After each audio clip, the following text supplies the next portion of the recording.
On a number of occasions, we've heard the voices from County Fermanagh in relation to the SWA Hospital, the Southwest Acute Hospital, and the residents there are becoming less and less happy, and the protests are getting louder and louder. They feel they're not being listened to. Let me speak to Donal O'Cofaigh, who's also a union representative, but he's a Belcoo man, so he knows the neck of the woods. Donal, good morning.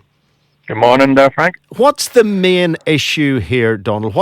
Is it a worry, is it a concern, or is it in many ways just a feeling that you shouldn't have to travel to Altnagelvin? Well, back in December of 2022, emergency surgery was taken out of Southwest Acute Hospital. And as you say, that means that people, for example, where I come from down here in West Fermanagh, have to travel all the way to Altnagelvin in an emergency situation to access surgery.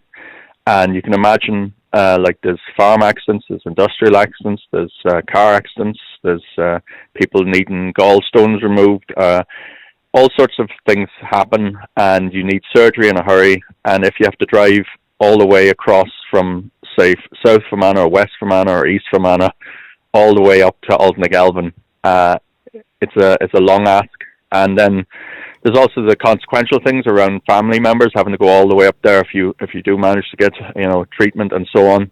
And there's also, on top of all of that, there's the crisis in the wider health service. And so it's really untenable, really, that our community has to suffer this. And the community are very, very concerned. Nothing's been done about it for 3 years. There's a feeling that the hospital services overall are weakening over time. There's also the admission from the Western Trust management that they had never any intention of restoring it, despite all these consultations on a temporary cessation. So there's a lot of pent-up anger, and people are really concerned, and we are hearing increasing numbers of relatives coming forward to tell us what is the experience of their relatives. I had a cousin just contact me yesterday to tell me something that happened to one of my own relatives.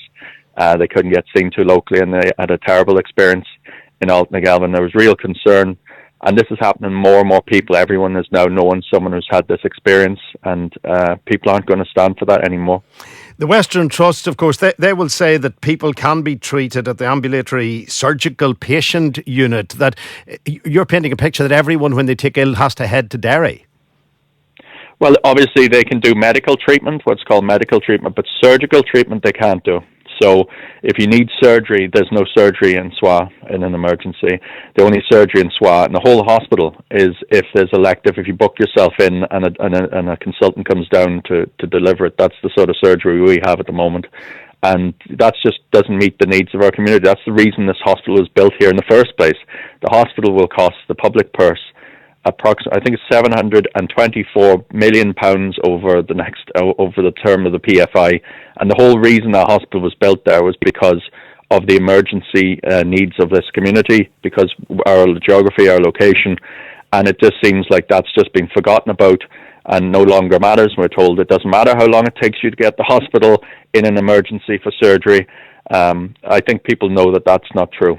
Well, the Western Trust Chief Executive, Mr. Neil Guckian, has been saying that going back to the way things were would require major investment so services can meet the new standards for general surgery and attract the surgeons that are needed. That was certainly an issue the last time I had a conversation about SWA with one of the campaigners as well. Getting the surgeons to work in the area seems to be a forlorn chase. Well, I first of all, I agree with what Mr. Guckian says there. We do need a newly commissioned service. We want this service to restore in a sustainable and safe way. That's the first thing. We also feel that our hospital can do a huge amount, contribute in terms of elective care and so on, as well as emergency surgery, and having surgeons on place will actually really help that. It'll supercharge the hospital in terms of delivery. So what we're saying is our campaign has come up with a roadmap, and it's not really a reimagining of the situation. This is what the hospital was meant to do in the first place, but never actually did it. And we say that by having surgeons in there to deliver emergency surgery, We can also provide cover for the elective surgery that could be based there. So you could actually have a lot of other services around that, and that would make it extremely attractive to surgeons to come. But there's also capacity for cross-border services, which were never developed. And again, this was built as a North-South hospital, and we've never really had that. So if you put these three factors together, it is quite easy to sustain NHS surgery in this area. I think it could be very attractive, and indeed, I do know of people who are surgeons who would like to work in SWA if they could get a chance, but they haven't attempted to recruit surgeons at SWA since 2021 because of government guidance, and that's something I want to just chat about quickly, because we have a system in Northern Ireland since 2021 that brought in new guidelines which said that you have to keep separate surgical teams for elective and emergency care. Now, that's very important because in a rural hospital, it's very hard to keep one team, never mind to keep two, so you have to keep fighting to keep it going. But by bringing this law in, you have to have two teams now to maintain both elective and emergency streams of surgery, right? But in England, they don't have that rule. They have a special get-out clause for what they call an unavoidably small hospital. But we don't have that in Northern Ireland, and it's really inexplicable because there's nowhere in England that's more rural than somewhere like Fermanagh or our hospital.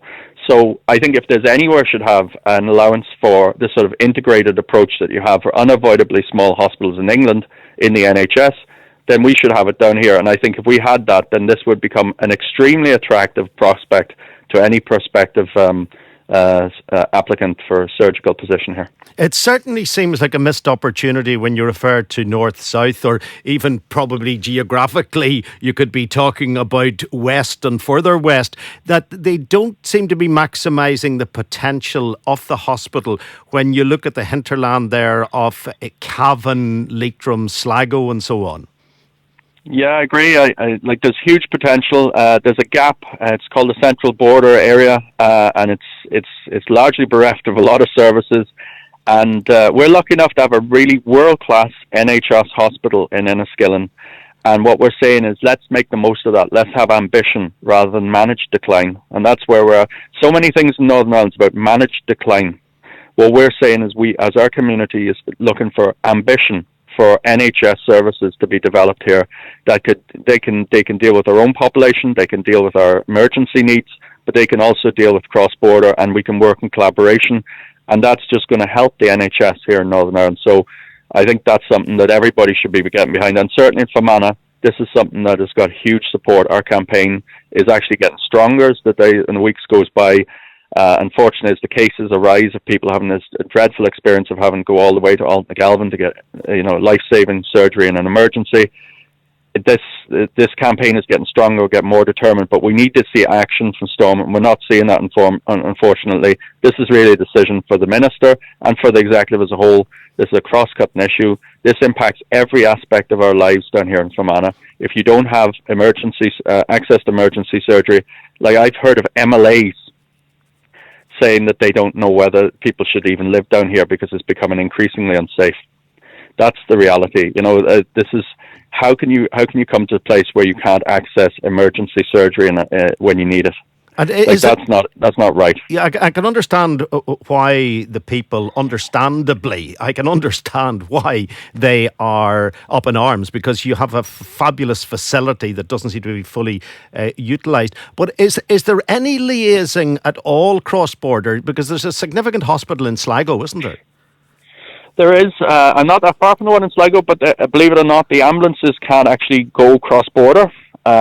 So if someone from Balcoo had a terrible accident or something, then it would be very natural for you to be taking an ambulance just across, or vice versa. If there was a really good hospital in Enniskillen, then it would be very easy for someone in Clonus maybe to go to Enniskillen.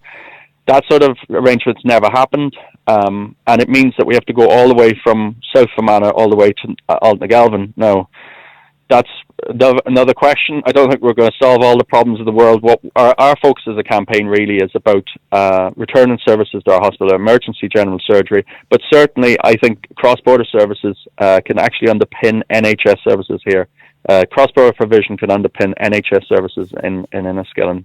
And I think that is something we would like to see developed alongside all the rest of it. But our focus as a campaign is primarily on our Enniskillen Hospital. And do you have any hope? Because, as I say, the Western Trust Chief Executive saying that they require significant investment in interventional radiology, renal services, the establishment of bleeding specialists on the bleeding rota coming through. That sounds to me like a search for very skilled people, a significant input of money and a guarantee from somewhere that it is going to be pursued. Who do you think, or who do you believe is dragging their heels on it, if anyone's dragging heels, or is it just an impossible ask of the Department of Health? Well, I think, first of all, there are quibbles around all the services that you would need, for example, renal, but let's put it this way. We want all the services that's necessary to make this safe, right? And I think it is realistic to do this. It's a matter of priorities, as with everything in politics. And really, I think we're in a better situation that we have the Western Trust now talking about how this service can be restored. This is the first time we've really heard this sort of language. And what we would like to see is now to see that opportunity pursued. Let's develop the idea. How do we get the services back in?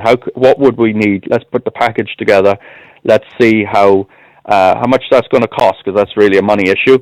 And then let's take that up the road to Stormont. Let's see what the minister says. Let's see what the department says, because they have a responsibility to our community, and that's going to cost money. Let's be true, but I think this probably won't be as expensive as some are perhaps saying it is right now. But let's see what it will cost. Our campaign's very confident. We think that we can get this service returned. We reckon if the ask is made of the department then says, well, this is something we need to do to make equality and civil rights for the community in Fermanagh, then they just need to put it into the budget, and that needs to get executive agreement. So that's the pathway to resolve this as far as we're concerned. But what we have to say is each step along the way, encourage people to actually be ambitious for our community. We're asking nothing less. We want to see movement, and we're positive going forward. But if we don't see anything, and we haven't seen anything for three plus years, our community is just suffering. People are literally dying, and the impact is huge on our community. And unless we see something happening, we are going to take this all the way up to. We have to get our campaign, which is massive support in Fermanagh, but it's really not heard of outside of it. We're going to take it up the road, up to Stormont, and make sure that the politicians can't ignore it anymore. Well, I think anyone who understands the geography and the population and the roads network and all of that would be agreeing with a lot of what the campaigners are saying. Donal, thank you very much for your time this morning. Thank you.